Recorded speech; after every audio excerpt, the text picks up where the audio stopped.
aussi à la projection d'un documentaire qui s'appelle Hacking Justice, dans le cadre donc de la décision qui doit être rendue par le ministère de l'Intérieur britannique incessamment sous peu ou dans les prochains jours, concernant l'extradition de Julian Assange sur le sol américain.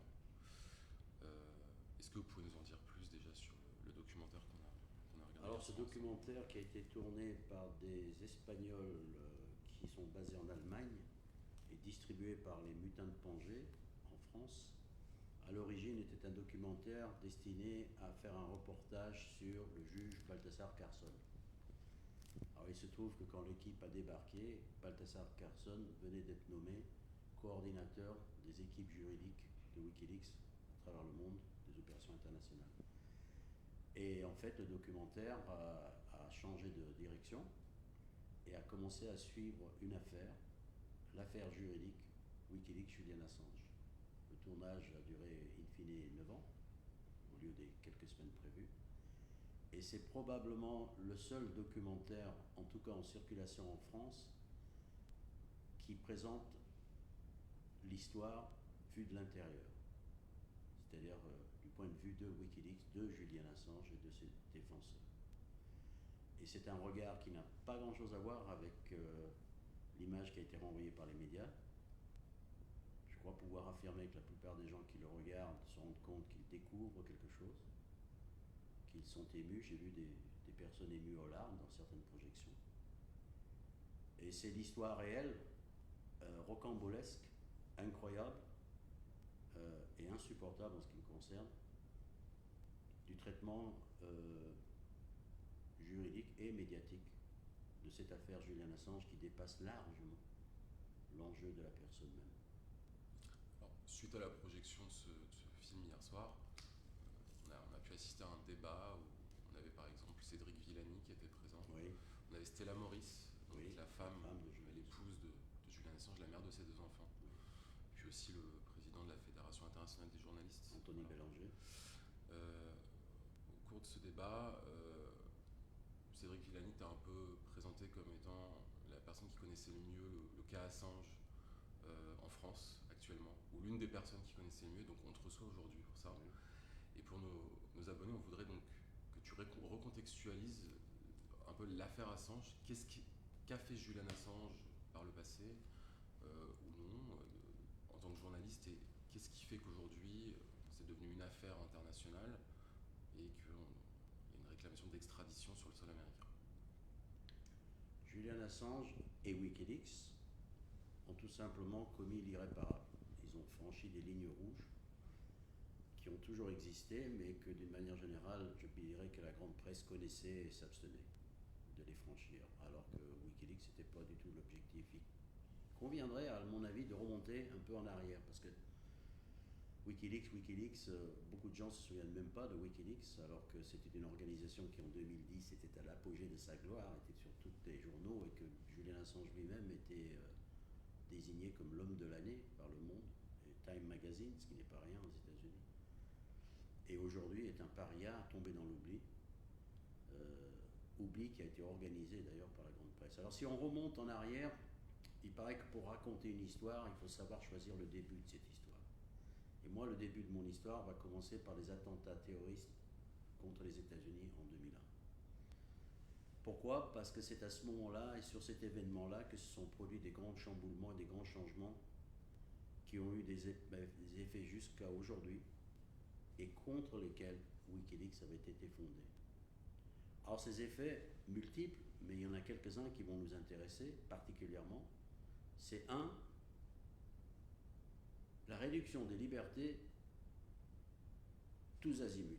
Pas restriction des libertés qui s'est mise en place petit à petit, un peu partout. Deuxièmement, phénomène encore plus important pour cette histoire qui nous intéresse, c'est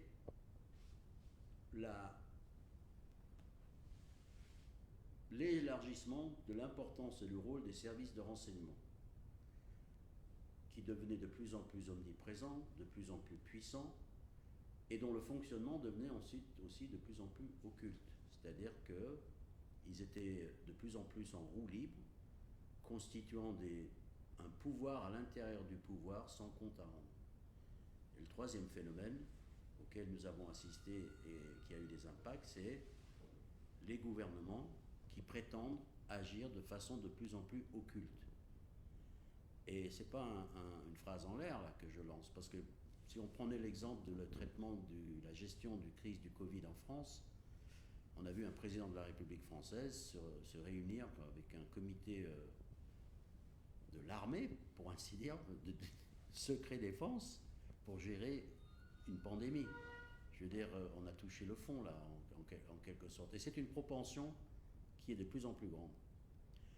Donc, des pouvoirs de plus en plus occultes, des contrats à rendre qui disparaissent, tout ça au nom d'une guerre. Si c'est pas contre le terrorisme, c'est contre le Covid, ou Dieu sait quoi. Ok, voilà le contexte. Le pari de Julian Assange, qui est un informaticien de génie, et quand je dis de génie, le terme n'est pas exagéré, il y a des brevets qui lui appartiennent sur différents domaines, et qui s'est tout de suite intéressé, très tôt intéressé à la protection, des journalistes, en inventant des systèmes de protection des disques durs et des ordinateurs personnels, qui s'est très tôt intéressé à l'information, la sauvegarde de l'information, la préservation des archives historiques de l'humanité, comme il disait, et qui a eu une idée dont la simplicité relève de la beauté de l'évidence, qui consistait à dire, puisque tous ces services de sécurité au sens large, que ce soit la police, les services de renseignement ou l'armée, devenant de plus en plus massifs, employant de plus en plus de gens, la probabilité que les dérives deviennent de plus en plus fréquentes à cause du fait qu'ils n'avaient plus de compte à rendre et qu'ils agissaient de plus en plus dans l'obscurité, eh ben la probabilité que les dérives se produisent devenait de plus en plus grande, mais aussi la probabilité qu'il y ait des lanceurs d'alerte à l'intérieur de ces organismes était aussi de plus en plus grande. Alors là, on va toucher à une question fondamentale. On parle en Europe en ce moment beaucoup de lois sur les protections des lanceurs d'alerte. Soyons clairs. Vous pouvez faire toutes les lois que vous voulez pour protéger un lanceur d'alerte. Vous pouvez le protéger légalement. Vous ne pouvez pas le protéger psychologiquement ou du harcèlement ou du simple fait qu'on ne lui fera plus jamais confiance dans l'entreprise d'où il a lancé l'alerte. Le lanceur d'alerte est un fusible. Il ne sert qu'une fois. Julian Assange imagine un système unique au monde, un site auquel on peut se connecter en gardant totalement l'anonymat. Personne ne sait d'où vous êtes quand vous vous connectez, et personne ne sait qui vous êtes. Non seulement personne ne sait qui vous êtes, mais personne n'arrive à déchiffrer les documents que vous transmettez. Autrement dit, Wikileaks est d'abord une plateforme technologique qui permet de garantir l'anonymat des lanceurs d'alerte, qui, et écoutez-moi bien, est la seule véritable protection pour les lanceurs d'alerte. Tout le reste, c'est du blablabla. Donc si vous avez à cœur la protection des lanceurs d'alerte, et qui que vous soyez, homme politique, simple citoyen, sachez que la protection absolue des lanceurs d'alerte existait, a été inventée, s'appelait Wikileaks, et a fait l'objet d'une attaque massive de la part de ceux qui ne voulaient surtout pas que cette opération réussisse. Il faut se poser des questions, pourquoi on est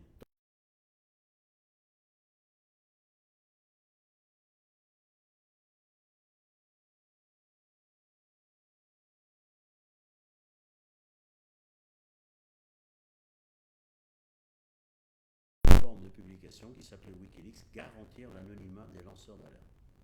La deuxième chose qu'il fallait garantir, évidemment, parce que qui dit anonymat dit authentifier les documents. Et ça, c'est une deuxième étape du travail de Wikileaks, du travail journalistique de Wikileaks, qui avait un réseau de journalistes, c'était d'authentifier les documents. C'est pas le tout de garantir l'anonymat, encore faut-il garantir l'authenticité.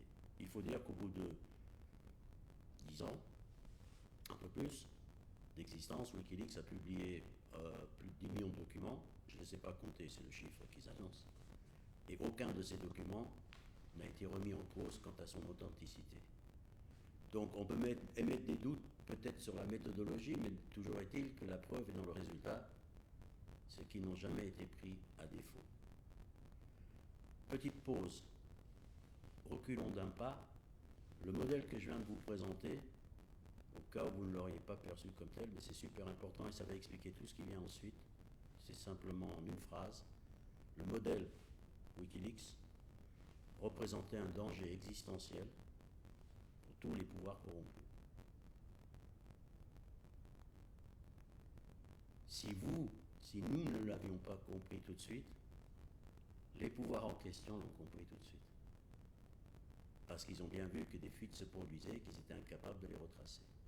Et ils ont tout de suite compris le danger. Donc il fallait détruire Wikileaks. Détruire Wikileaks, techniquement, pas simple. Ils avaient pris les précautions, ils ont des serveurs un peu partout dans le monde, des systèmes à travers Tor, des bascules de serveurs de l'un à l'autre, bon bref, les génies de l'informatique. Alors il fallait le détruire, plus simplement, finalement, par d'autres méthodes, par sa réputation et en s'en prenant à son fondateur et porte-parole et visage, Julian Assange. Donc, il y a là une guerre entre, d'un côté, ces pouvoirs qui ont de moins en moins de comptes à rendre, qui agissent de façon de plus en plus occulte, en fait, qui violent tout simplement notre droit de savoir ce que font les dirigeants, les guerres qu'ils mènent en notre nom, disent-ils la vérité sur ces guerres, et ça vaut aussi pour les entreprises privées, ça vaut pour des tas d'institutions, et d'un autre côté, le droit de savoir du public. Wikileaks n'était par excellence le modèle de médias dont l'objectif était, un, de répondre à ce droit de savoir, et deux, de littéralement constituer, et l'expression n'est pas de moi, une bibliothèque Alexandrie moderne de la vie diplomatique et géopolitique moderne. Ça allait loin la réflexion.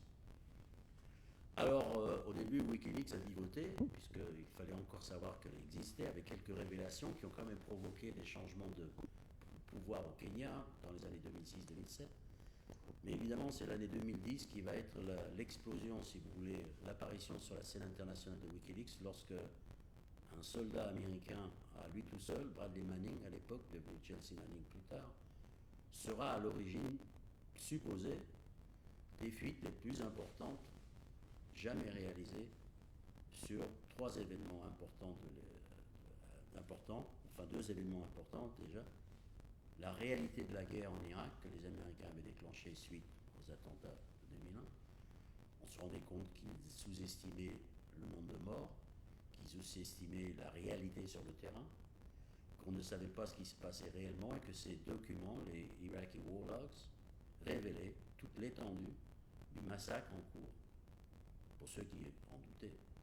Ensuite, aussi, il y a eu Afghan War Logs en Afghanistan, même topo, même mensonge, même guerre interminable, qu'on disait d'ailleurs, Julian Assange disait que cette guerre n'était pas faite pour être terminée, elle était faite pour durer le maximum et blanchir le maximum d'argent. Ce qui s'est révélé plutôt exact que pas. Et ensuite, la publication des câbles diplomatiques, les échanges entre diplomates, ce qu'ils pensaient réellement et non pas ce qu'ils disaient publiquement de ce qui se passait à travers le monde, etc. Donc certains de ces documents, d'ailleurs, ont été utilisés dans des procès pour défendre des accusés. Il y a eu l'exemple d'un gars qui a été enlevé en Allemagne, envoyé dans un centre de torture, dont l'apparition date à peu près le lendemain des attentats, un peu partout dans le monde, qui a disparu pendant 2 ans, il a été torturé, qui est réapparu mystérieusement parce qu'il s'était trompé d'identité en Albanie, et quand il est revenu raconter son histoire, personne ne l'a cru. Et c'est un exemple. Ce sont les câbles diplomatiques américaines qui ont confirmé son histoire, parce que les diplomates américains entre eux en parlaient, alors qu'officiellement il avait disparu et que personne ne savait où il était. Les câbles ont aussi permis, les révélations ont aussi permis littéralement d'arrêter une guerre. La guerre dans l'Irak s'est éteinte, si vous voulez, ça ne veut pas dire que le pays est réparé, ça veut dire que lorsque les dirigeants irakiens, ou plutôt le peuple irakien, a découvert les abus d'Abu Ghraib, les tortures, etc., ils ne pouvaient pas, entre guillemets, renouveler leur confiance à l'armée américaine, y compris pour les dirigeants qui étaient un peu collabos avec l'armée, Je veux dire qu'à un moment donné, il fallait que ça cesse. Et donc ces révélations ont permis d'arrêter les guerres, ont permis de donner des noms aux victimes, un visage, des noms qui étaient oubliés, sinon s'il n'y avait pas eu les documents de Wikileaks. Wikileaks a publié la vidéo Collateral Murder, que la plupart des gens qui nous regardent doivent connaître, cette image d'hélicoptère. Et vous savez que les familles de ces victimes-là, avant que Wikileaks ne publie la vidéo, ne savaient même pas comment ces gens-là avaient été tués. Ils avaient juste simplement disparu. Et c'est grâce à Wikileaks qu'ils ont appris comment ils sont morts. Très intéressant ce que tu nous expliques. Très intéressant ce que tu nous expliques là. J'ai une question à te poser. Les Américains ont accusé au démarrage Julian Assange d'avoir mis en lumière et donc mis en péril des agents de la CIA sous couverture parmi les révélations qu'il avait pu faire avec Wikileaks. On a vu que en fait c'était pas si simple que ça. C'était un petit peu une déformation de la réalité. Qu'est-ce que tu peux nous en dire? Je peux te dire deux choses. Pour des gens qui ont fait des millions de morts dans des guerres illégales, qui ont du sang sur les mains jusqu'au coude, c'est un peu fort de café de reprocher à Wikileaks d'avoir mis des vies en danger. Donc déjà, l'argument devrait faire exploser de rire, venant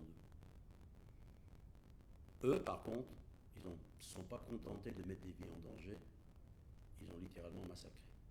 C'est ça que les révélations de Wikileaks ont montré. Et les crimes de guerre. Des crimes de guerre, pas par interprétation de Victor, des crimes de guerre, y compris selon la loi américaine. C'est d'ailleurs probablement une des raisons pour lesquelles ces documents étaient classifiés. Classifier les preuves du crime. On touche à l'essentiel du débat sur Wikileaks. Est-ce que des documents classifiés sont encore classifiables lorsque c'est pour cacher des crimes? Et que le crime devient le fait de révéler les crimes? Attendez, il y a une limite. La classification, un fonctionnaire a décidé que. Donc on est en train de parler de ça. Cela dit, sur le plan pratique, comme dans tout le procès Assange, et j'insiste là-dessus, tout le procès Assange, depuis le début à la fin, les avocats américains ont été incapables d'apporter un seul élément de preuve sur une seule de leurs accusations. D'autant plus, je crois qu'il y a un enregistrement qui a été révélé par Project Veritas. Est-ce que tu peux nous expliquer quel est cet enregistrement? Tu sais, toute l'affaire Assange, j'ai l'habitude pour dire que si vous n'avez pas suivi cette affaire de près, tout ce que vous croyez savoir, toutes les images que vous avez imprégnées dans l'esprit sont probablement faux. Parce que tout ce qui a été rapporté là a été fait avec des approximations faites de telle façon que... Non, c'est pas ça. Parce qu'il y a le détail qui manque. Par exemple, lorsqu'on a accusé, ça revient régulièrement dans la presse, des journalistes qui ne s'intéressent pas vraiment à l'affaire, donc quand ils racontent n'importe quoi. Il y a une des légendes urbaines, et elles sont nombreuses autour de Wikileaks, qui consiste à dire que Wikileaks, Julian Assange, a balancé comme ça des documents sans les expurger, en donnant des noms comme ça, là. Bah, le problème, c'est que c'est pas Wikileaks qui l'a fait. C'est tellement vrai, ce que je viens de te dire, que si les gens avaient suivi un minimum, si les journalistes avaient fait leur boulot, ils auraient su qu'au procès de Wikileaks a témoigné le gars de cryptome.com qui les a balancés. Parce que Wikileaks a été piraté. Ça arrive, les bombes peuvent être piratées. Donc leurs documents ont été volés, avec des histoires compliquées de mots de passe, machin, on peut revenir là-dessus.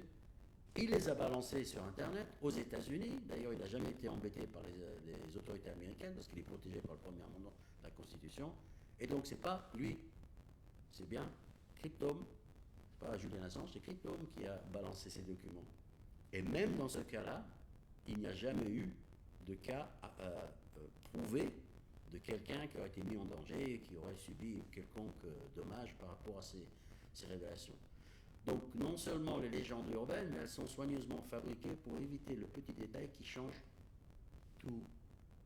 Alors c'est vrai que Wikileaks a publié les documents à son tour, pour une raison super simple et super noble, sachant que Cryptome n'était pas connu du tout du public à part des services de renseignement.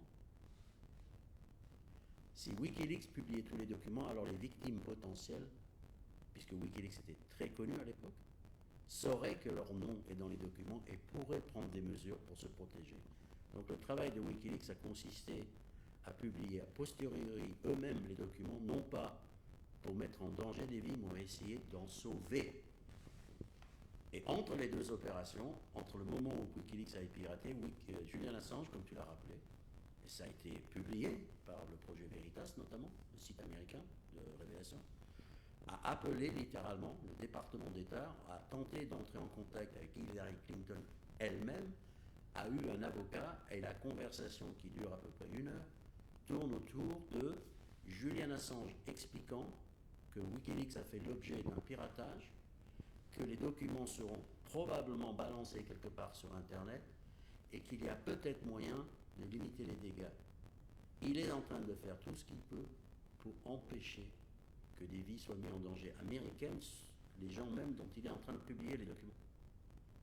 L'histoire a été réécrite 1000 fois autour de Wikileaks pour essayer de lentement enfoncer Julian Assange, salir son image et le présenter comme une sorte de dingue qui publie comme ça les documents dans le domaine public. Ce qui n'est pas le cas du tout. Est-ce que tu as une explication sur le fait que l'avocat du département d'État américain, qui donc a appris la prévention de Julian Assange à l'époque, qui n'ait pas eu de répercussions, et qu'on ait effectivement, je crois qu'il y a eu 4 agents de la CIA qui ont été découverts, peut-être même abattus. Qu'est-ce qui fait qu'il n'y a pas eu de transmission? Ce qui a été dit à l'époque, je crois. Non. Il y a des légendes comme ça qui courent, mais quand on est au procès, au tribunal, et qu'on demande aux Américains « donnez-nous un nom », eux-mêmes disent « je n'en ai pas ». Je répète que le procureur américain a dit pendant le procès de Chelsea Manning, et c'est aussi ce qu'ils ont répété ou dit pendant le procès d'Assange. Il n'y en a pas. Alors on peut spéculer, on peut broder, on peut tirer des plans sur la comète, mais il n'y en a pas. Même quand même bien qu'il y en aurait eu un. Qu'est-ce qu'il fallait qu'il fasse? Ne pas les publier? En échange de quoi? En fait, bon bref, c'est cette technique qui consiste à déformer l'histoire, la réécrire comme ils l'ont fait soigneusement. On pourrait rentrer dans le détail de savoir comment le mot de passe, comment ils ont été piratés, parce que ça mérite d'être raconté, ça. Comment Wikileaks a réussi à être piraté? Eux qui sont les génies de l'informatique, machin, etc., quand même des bleus, ils se sont fait pirater, mais comment? Eh bien, figurez-vous que à l'époque, à cause de ce monument de documents que Wikileaks recevait, on est en 2010, il y a 3 énormes révélations, chacun des dizaines ou des centaines de milliers de documents qu'il faut expurger avant de publier. On ne peut pas balancer ça comme ça, vérifier qu'ils effaçaient les noms, les cacher, pour pas que les gens soient identifiés. L'objectif de Wikileaks, ce n'était pas de dénoncer des gens, c'était de dénoncer un système. Donc ils se mettent à travailler avec la grande presse. Ils les invitent à collaborer entre eux en pool, ce qui est déjà une première mondiale. Que le New York Times collabore avec Le Monde, etc., ça se faisait pas vraiment à l'époque. C'était de la concurrence et chacun cherchait son scoop. Et donc Julian Assange les réunit autour de ces scoops en demandant qu'ils participent au travail d'examen, de censure, d'expurger les noms, etc. C'est-à-dire de faire un véritable travail d'édition pour que le travail soit fait proprement, justement, et pas comme ça balancé en vrac. Dans ce processus, il confie à un journaliste du Guardian, le grand quotidien britannique, l'équivalent idéologique du Monde, peut-être, quelque part par là, Luke Harding, dont le nom mériterait d'être balancé sur la place publique, parce que son rôle dans cette histoire sera encore pire plus tard. Il confie à Luke Harding un mot de passe pour accéder aux archives dont on parle. Et Luke Harding, qu'est-ce qu'il fait? Il écrit un bouquin dont un des têtes de chapitre, c'est le mot de passe. Les informaticiens doués ont réussi à faire, parce que bon, un mot de passe qui est long comme ça, avec des points d'exclamation, des arrobases et des machins, des trucs, on dirait un mot de passe. On dirait un mot de passe, et c'était effectivement le mot de passe pour accéder aux archives, notamment les cartes diplomatiques de Wikileaks. Donc c'est un journaliste du Guardian qui deviendra plus tard le plus anti-Assange qui soit, qui est à l'origine d'une des plus grandes accusations contre Wikileaks qui soit, alors qu'Assange était celui qui tentait tout ce qu'il pouvait, lui, pour limiter les dégâts. Mais l'histoire a été réécrite par ceux-là même en priorité, qui sont responsables de l'acte. En plus de la bêtise accomplie, il y a une lâcheté évidente sur le plan humain de cet homme, Luc Harding, qui plus tard publiera un article complètement bidon sur les relations de Assange et les Russes. C'est pour ça que je dis qui a pondu un documentaire infâme contre Julian Assange. En plus, il y a la médiocrité du personnage, quoi, qui n'a même pas le courage de dire bon, j'ai fait une bêtise, quoi. Non, il réécrit l'histoire parce qu'il est c'est pas un gratte-papier du journal, c'est le directeur de la division du journalisme d'investigation du journal. C'est pas n'importe qui, hein, c'est un haut responsable du journal. Donc c'est pour dire un peu aussi quels sont les acteurs dans cette pièce macabre qui s'est jouée, la qualité des intervenants. Tout le monde s'est dispersé quand Wikileaks a fait l'objet d'une attaque, ou quand on savait que l'attaque était imminente. Tout le monde s'est dispersé comme des poissons dans un aquarium quand tu plonges ta main. Là, même pas le courage de le défendre alors qu'ils ont bénéficié de ses fuites. Même pas le courage de dire si vous le condamnez pour ses publications, il faut nous condamner nous aussi, puisque nous avons publié les mêmes choses. D'accord. Même pas ce côté homme qui se respecte, quoi, de dignité. Il n'y a même pas eu de ça. Donc c'était très révélateur, je pense, sur l'état de décrépitude de la presse en général. Alors, bien sûr qu'il se réfugie devant des tas de choses. C'est un violeur, c'est un mec qui faisait n'importe quoi, il avait mauvais caractère. Alors ça, c'est un super argument que j'adore voir. Le mec, il a mauvais caractère. Il a les plus grandes agences de services de renseignement aux fesses, le plus grand empire. Il est harcelé à tous les aéroports. Le mec, il a un mauvais caractère. Je vais te mettre au régime la CIA aux fesses et tu vas me dire que ton caractère, ce qu'il va devenir. Enfin bref, c'est du n'importe quoi et ça a toujours été depuis le début à la fin. C'est triste, mais c'est comme ça. On rappelle donc cet enregistrement où on voit Assange essayer partout. On entend Assange par tous les moyens parler avec donc, l'avocat du département d'État américain, tenter par tous les moyens justement de trouver une solution. Mais je voulais te poser une question. On a souvent accusé Assange d'être un agent russe, ou que Wikileaks c'était une officine, on ne sait pas, de renseignement, de propagande. Qu'est-ce que tu as à dire de ça? Je pense que si être schtroumpf était un crime, il aurait été accusé d'être un schtroumpf. Donc il y a clairement, alors l'association agent russe. Bon, Wikileaks a tapé sur tout le monde. Ils ont publié, alors les gens disent ils n'ont rien publié sur la Russie. Mais bon sang de bonsoir, il suffit d'aller sur le site wikileaks.org. C'est pas compliqué, hein, les fact-checkers là. Parenthèse, les fact-checkers dans l'affaire Julian Assange, ils sont vachement étrangement absents. Et lorsqu'ils ne le sont pas, comme dans une émission de France Info il y a 2 jours, la quantité de conneries qu'ils peuvent dire, ces pseudo-fact-checkers, c'est que je ne sais pas comment ils fact-checkent ce qu'ils sont, mais alors, les gars sont à côté de la plaque. Bref. Donc vous pouvez aller sur wikileaks.org et vous pouvez taper Russia en anglais, Poutine, P-U-T-I-N, Kremlin, et vous allez tomber sur des centaines de milliers, enfin je ne les ai pas comptés, des dizaines en tout cas de milliers de documents, qui ont été utilisés dans des procès pour défendre des dissidents à Moscou. Donc il ne faut pas me la jouer agent russe, je veux dire, c'est une accusation qui est sortie de nulle part. Alors évidemment, les gars ils cherchent à faire des sortes de raccourcis subtils. Julian Assange n'aurait pas eu une émission sur RT. Alors, non, il produisait une émission que RT a achetée. Donc il ne travaillait pas pour RT, c'est RT qui a acheté une émission. Il y a d'autres médias qui... Wikileaks n'a pas fait gagner Trump, qui est un agent russe. Alors, évidemment, si tu crois à tout le narratif Russiagate, qui d'ailleurs est complètement tombé à l'eau, etc., c'était du bidon, ça a duré 2 ans, on nous a raconté que Trump était un agent russe, enfin bref.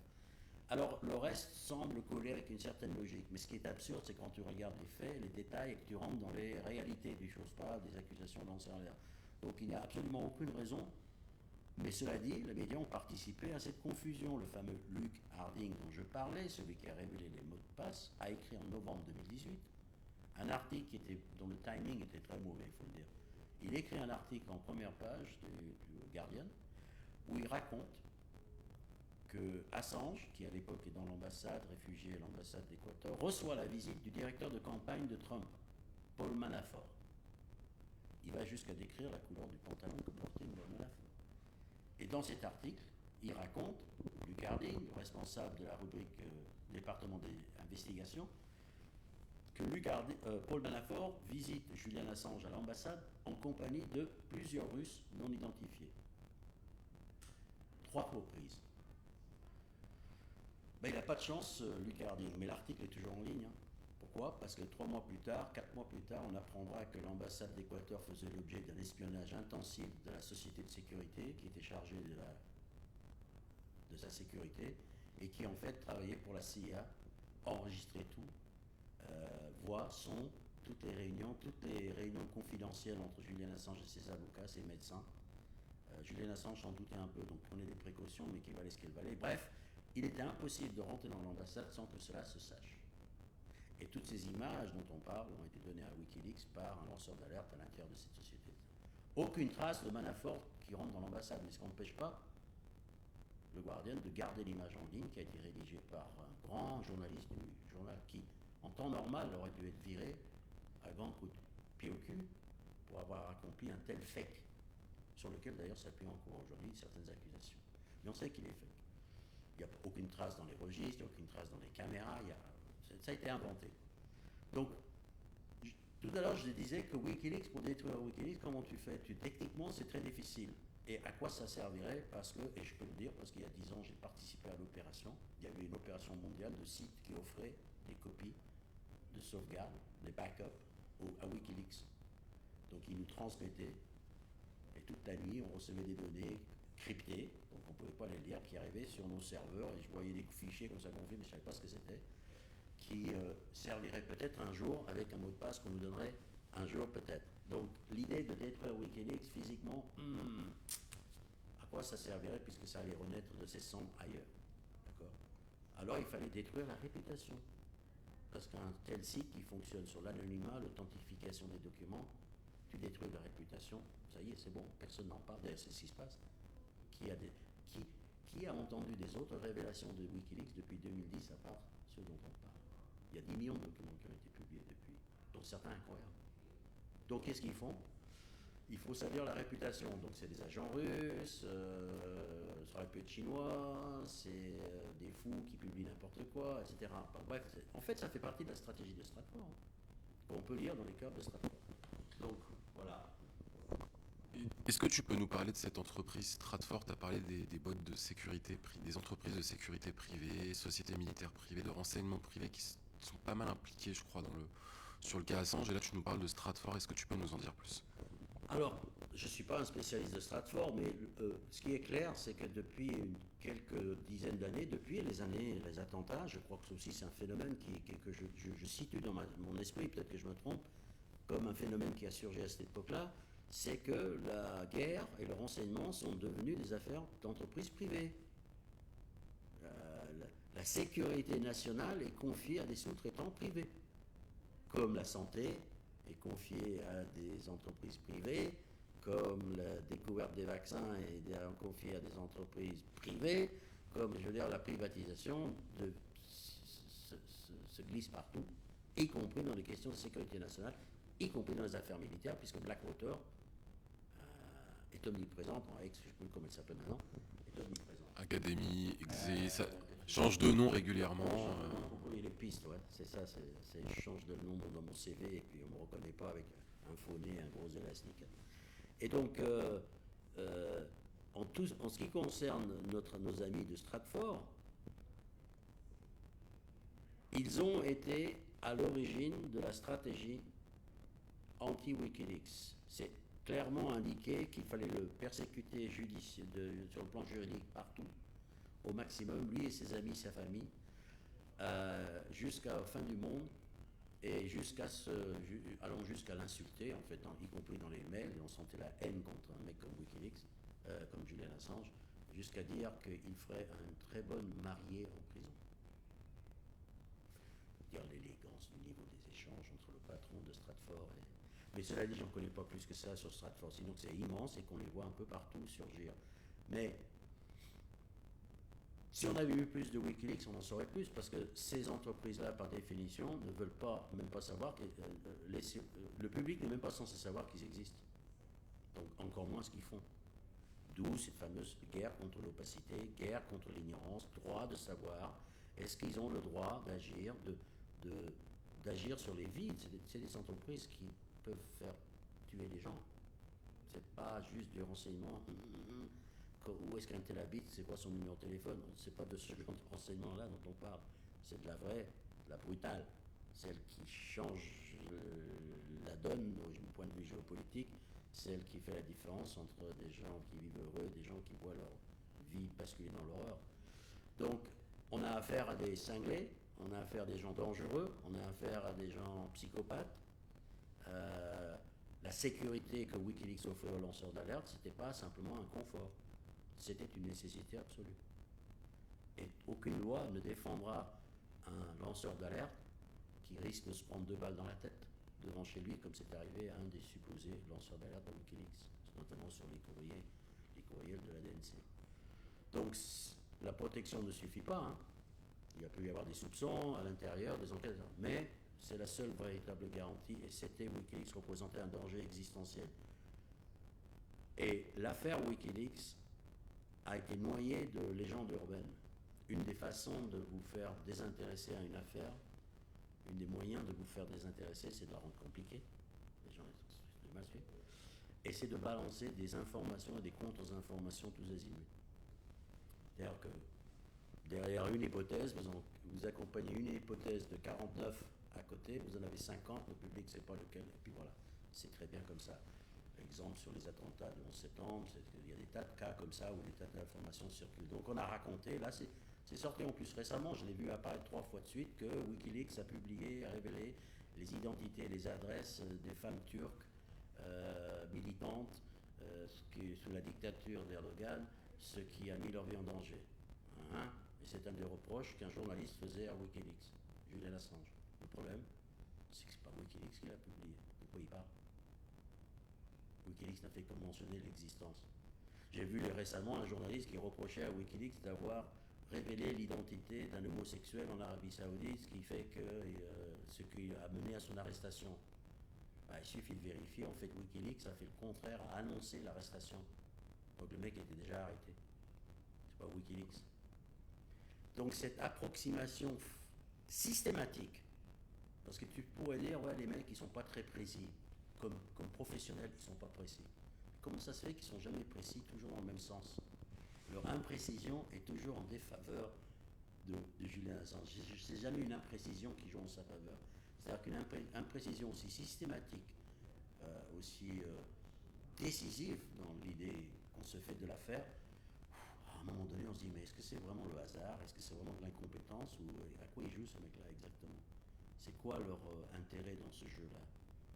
Qu'est-ce qui se passe? C'est certain que les journalistes qui découvrent l'affaire, parce qu'il reste à le découvrir, moi je suis en train de partir juste du point d'un iceberg là, sont quand même surpris eux-mêmes de l'étendue de leur propre ignorance et de leur propre perception. Comment l'affaire a pu être... C'est ce qu'on a vu hier soir avec certains journalistes de grands quotidiens que je ne citerai pas et qui commençaient à poser des questions. Qui commencent à poser des questions qui commencent à être intéressantes. Voilà, on en est là, hein, qui commencent à déposer des questions. Tu sais que nous n'arrivons même pas à obtenir une réaction d'un journaliste pour réagir sur le fait suivant. Oubliez tout le reste, mais on va se focaliser sur un truc, un détail si je puis dire. Que fait un journaliste qui n'a commis aucun crime, qui n'a été condamné pour rien, qui est en préventif dans une prison de haute sécurité, en isolement, depuis 3 ans? C'est un cas unique en Occident. Je dis en Occident, c'est parce que je ne sais pas ce qui se passe ailleurs. Un cas unique en Occident. Jamais ça s'est produit. Jamais on a vu quelqu'un en préventif.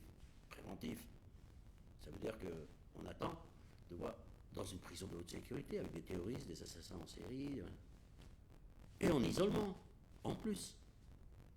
Ça fait 3 ans que nous n'avons pas entendu Julian Assange. Ça fait 3 ans qu'il ne peut pas préparer sa défense ou participer à ses défenses. Ça fait 3 ans qu'il communique avec des post-it avec ses avocats et des coups de fil ultra courts, parce que dans une prison de haute sécurité, c'est limité à un quart d'heure. Ça fait 3 ans qu'on n'a pas de photo de lui, pas d'image de lui. On a entreaperçu. Et à chaque fois, l'image est pire que la précédente.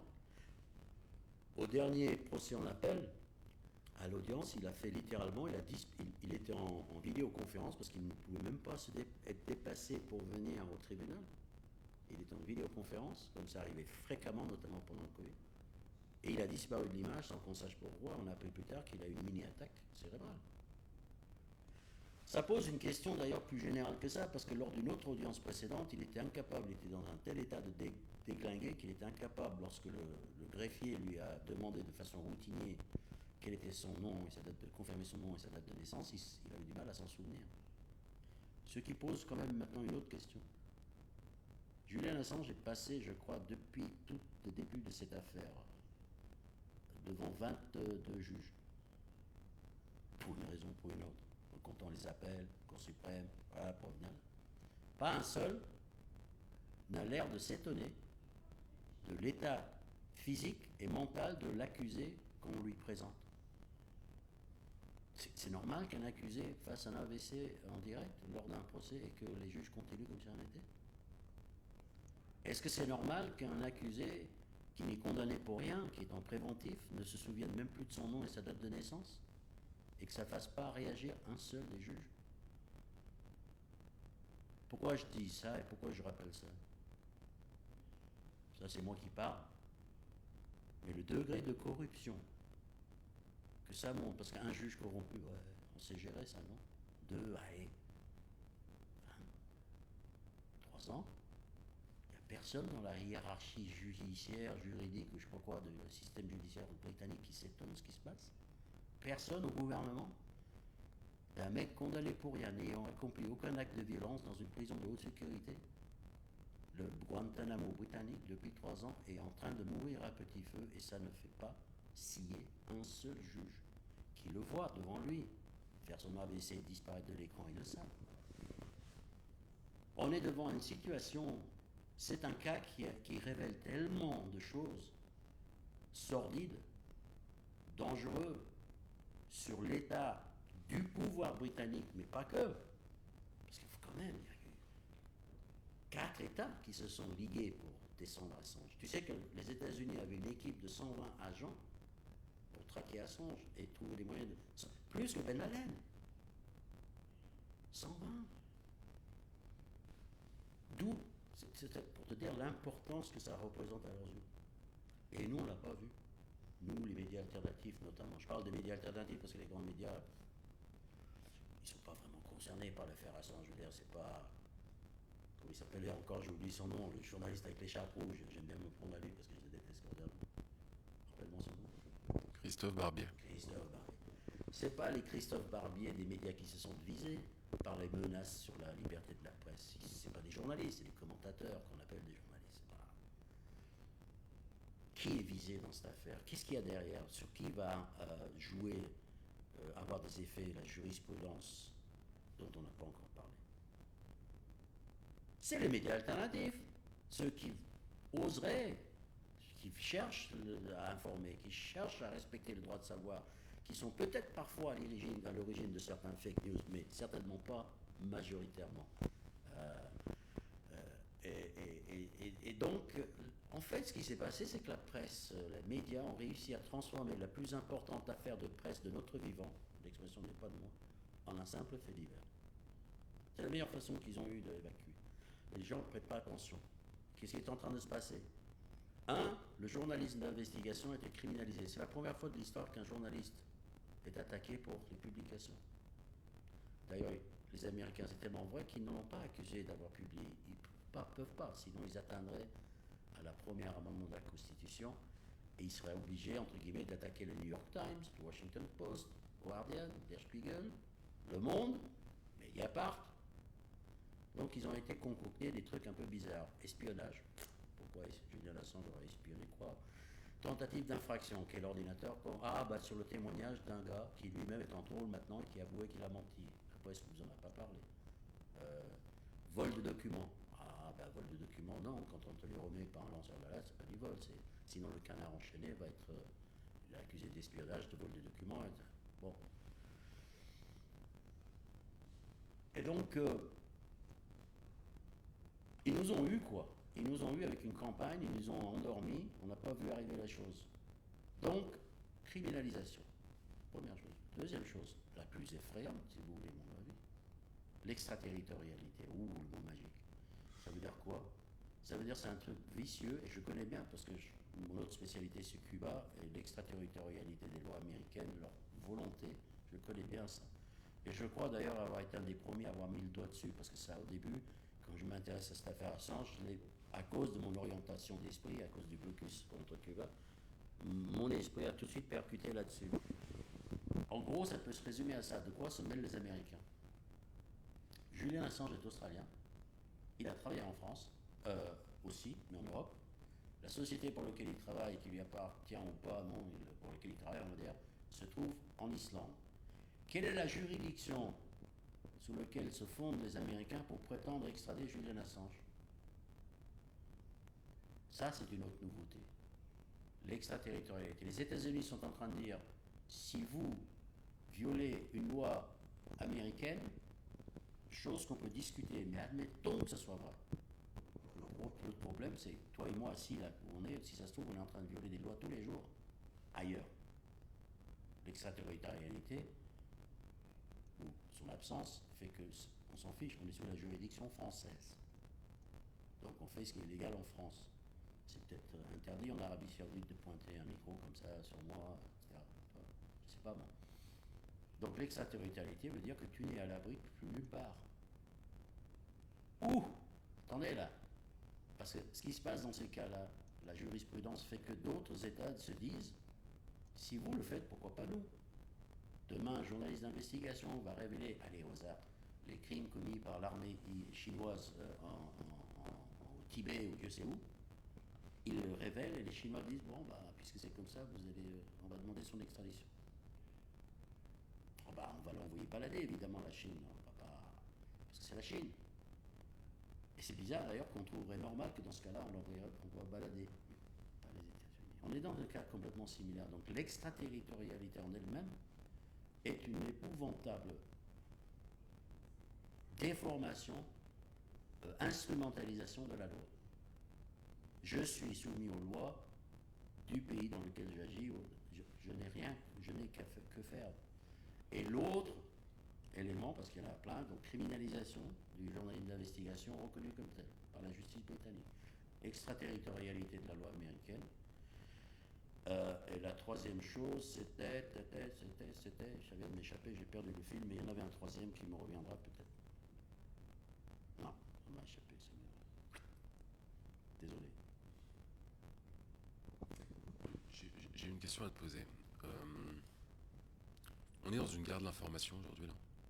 C'est quoi l'enjeu principal d'Assange au milieu de tout ça? Et est-ce qu'on vit une guerre de l'information? C'est comment? Est-ce que tu as quelque chose à nous dire?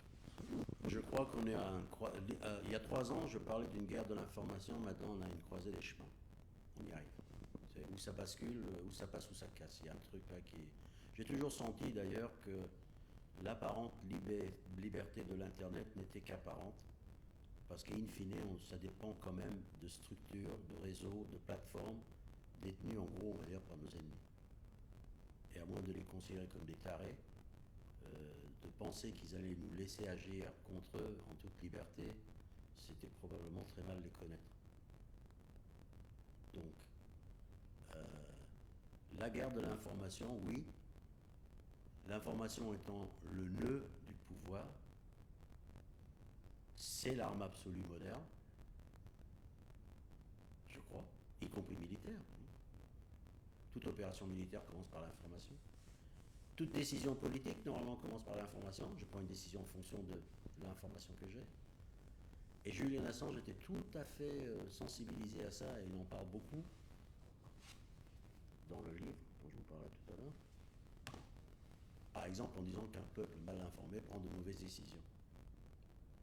Donc cette idée qu'il y a une guerre de l'information, pour moi, oui, il y en a une. C'est d'un côté, toujours dans le cadre de ces renforcements des pouvoirs qui deviennent de plus en plus occultes, qui ont de moins en moins de comptes à rendre. Regardez, même en France, je veux dire, l'impunité maintenant des ministres impliqués dans je ne sais quoi. Il fut un temps, j'ai connu ce temps en France, qu'un moindre soupçon faisait que le soupçon était démissionné, quoi, ou démissionné. Alors qu'aujourd'hui, c'est... Et ça continue, tu vois ce que je veux dire. Donc, Là, on est passé à un stade où les pouvoirs, d'une manière générale, et c'est un phénomène presque mondial, c'est ça qui est affolant, presque mondial, sont en train de partir en roue libre. Comme s'ils étaient chargés d'une mission divine et que le peuple qu'ils sont censés représenter étaient des sujets, quoi. J'ai une véritable inversion.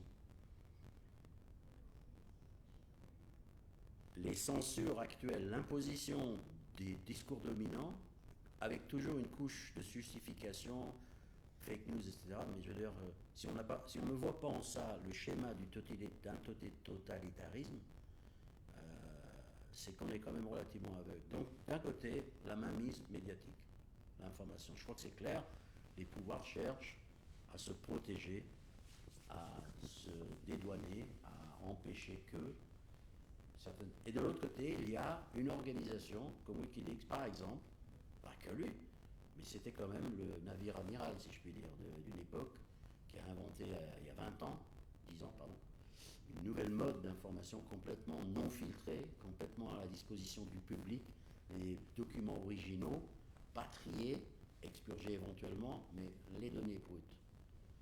À titre de façon ironique, alors que les Américains accusaient Wikileaks d'être un agent de renseignement hostile non étatique, c'était l'expression utilisée, Wikileaks répondait oui, nous sommes un service de renseignement, mais un service de renseignement au service du peuple.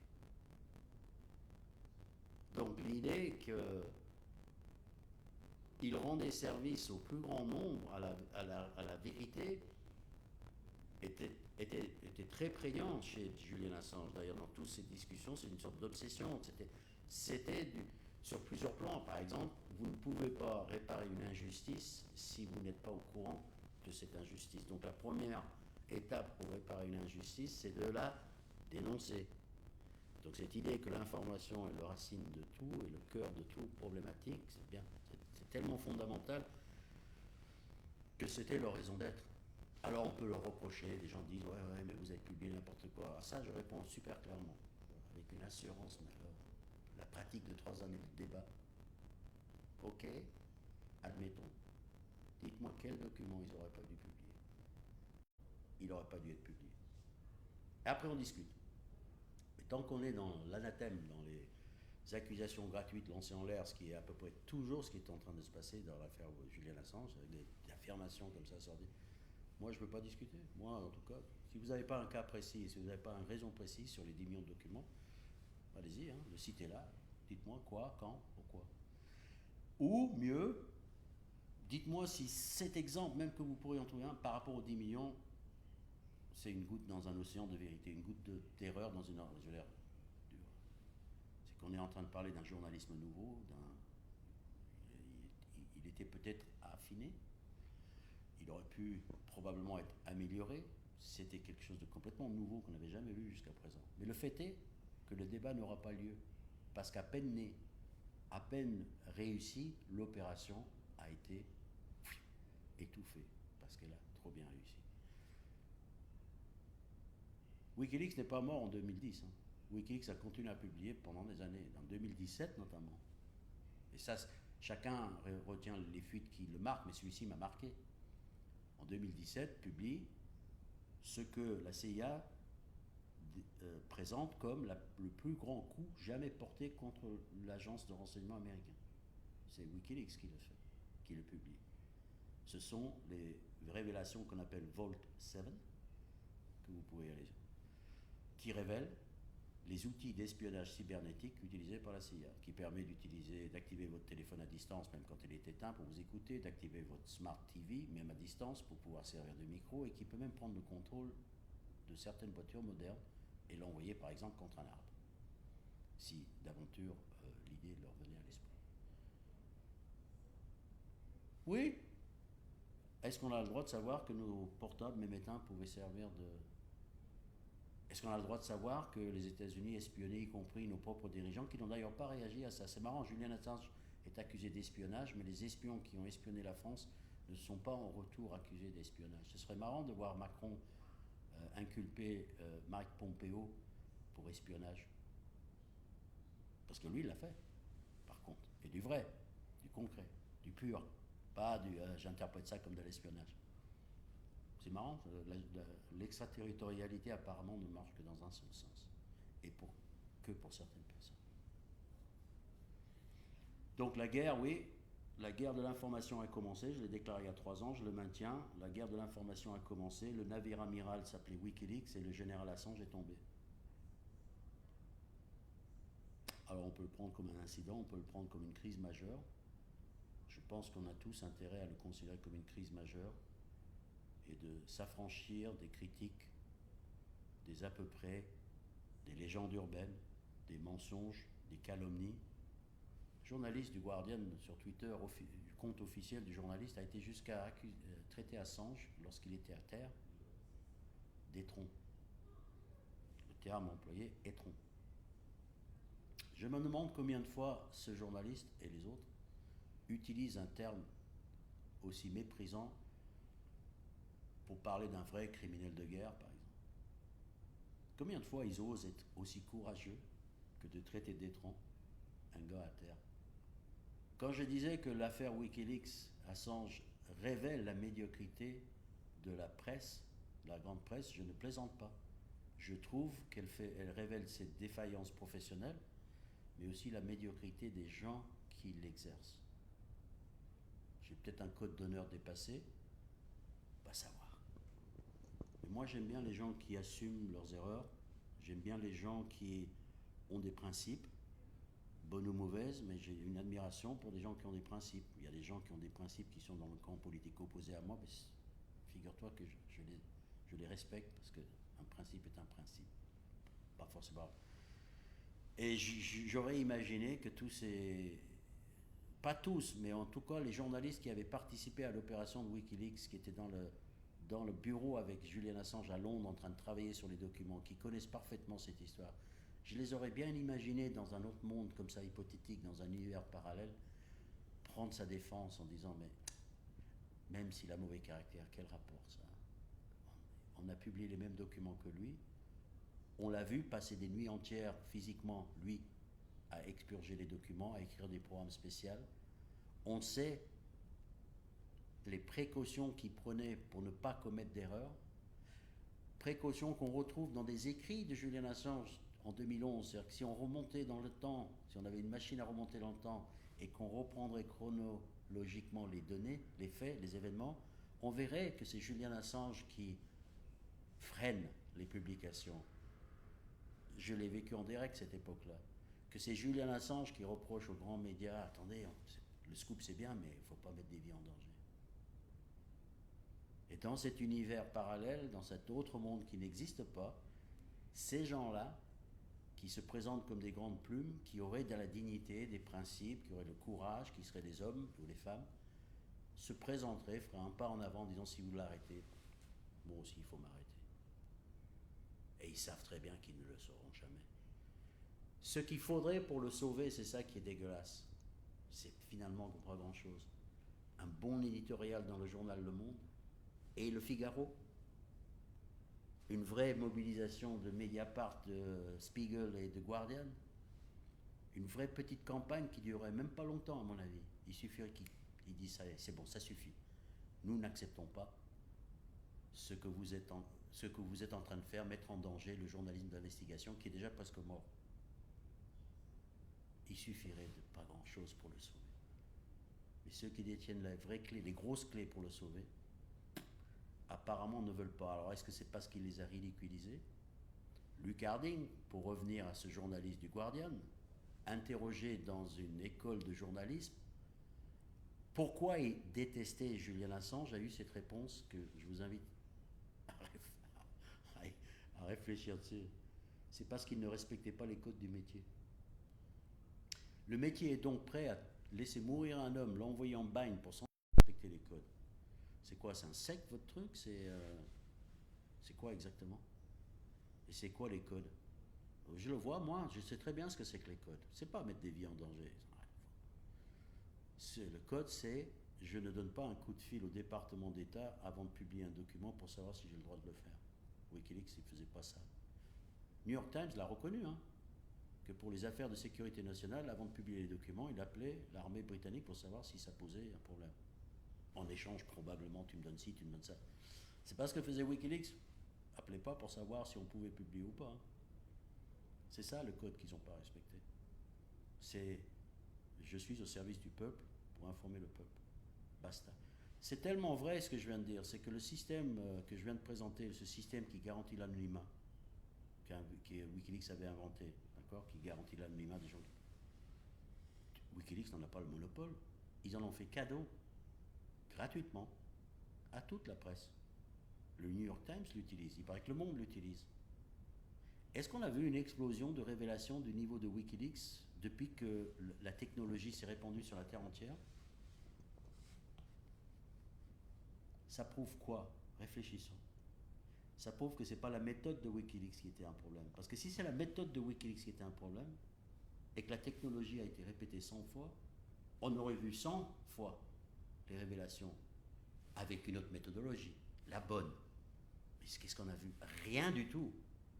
Ça prouve de façon irréfutable que ça n'a jamais été un problème de méthodologie. C'est Wikileaks qui est le problème. Parce que Wikileaks publie. Eux, non. Alors, de temps en temps, ils arrivent avec leur panorama PPS, je ne sais pas quoi, là, où personne ne va en tôle d'ailleurs, où ça n'a aucune implication, on s'en fiche complètement. On est devant on est face.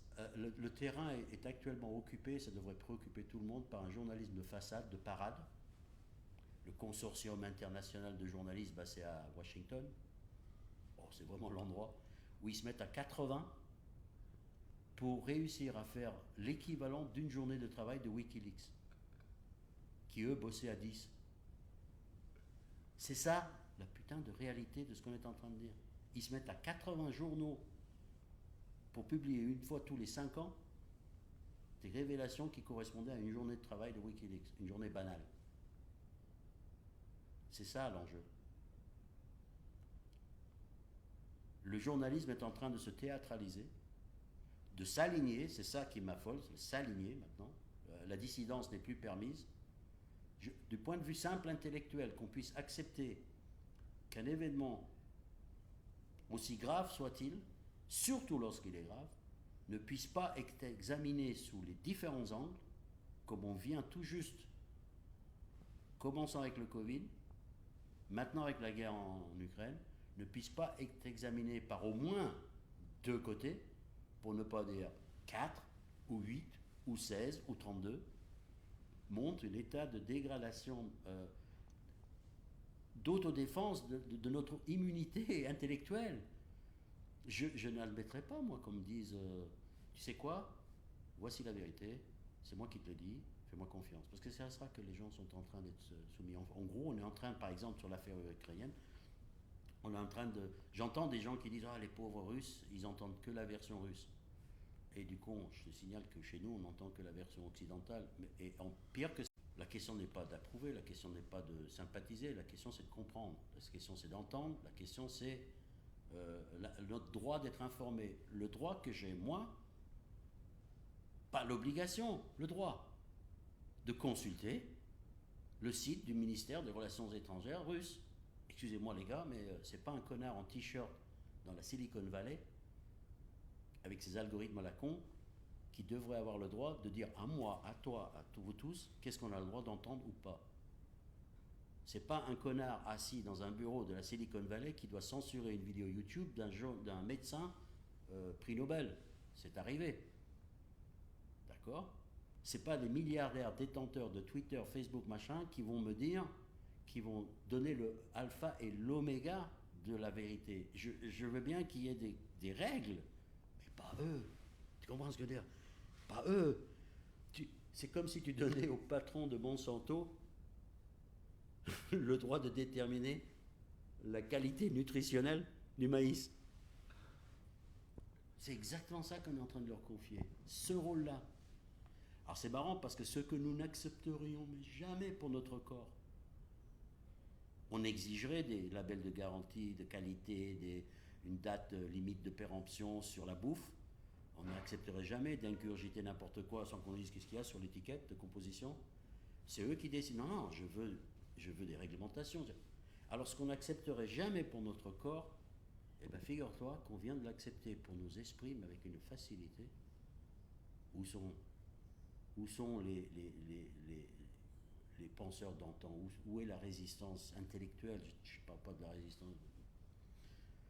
Non, il nous manque des Wikileaks, il nous manque des Julian Assange. Ouais.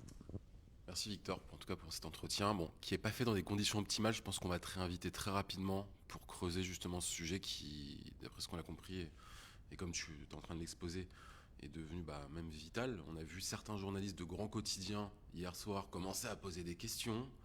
On sentait qu'il y avait un peu, ça s'alarmait un peu chez certaines rédactions. Ils vont pouvoir dire j'ai fait ce que j'ai pu pour le défendre. Voilà ce qu'ils vont dire. Et donc là, j'aurais ton appel donc qui t'aimerait voir dans Le Monde, dans Le Figaro, une tribune pour Julian Assange.